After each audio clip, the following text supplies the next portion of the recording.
Sawadee-kra. My name is Victor Chen, and I'm the CEO of Delta Electronics Thailand. Delta's journey of Industry 4.0 starts roughly about 10 years back.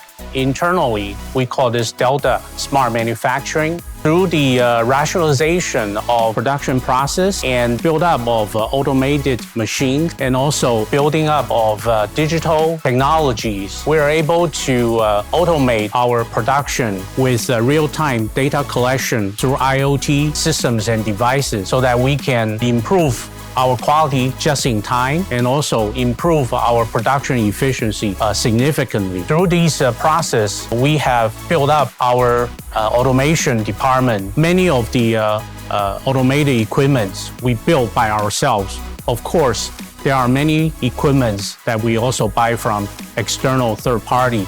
Combining these machines together, utilizing the digital technologies such as machine learning, AI, we're able to significantly reduce our labor required on production lines, at the same time improve quality, throughput, and efficiency. Through NSTDA's index framework, we are able to gauge ourselves how well our Industry 4.0 effort and what are the areas to be improved so that we get a benchmark of what we need to do for IoT, but also find points to improve the overall framework to find improvement points. So we are able to learn through NSTDA's framework, catch up to the best practice of our industries. So in fact, we'll face labor shortage and talent shortage, but in order to make up for these potential issues, I think everybody should try to approach this matter in a more smarter way. Industry 4.0 provides a very good solution. In this approach,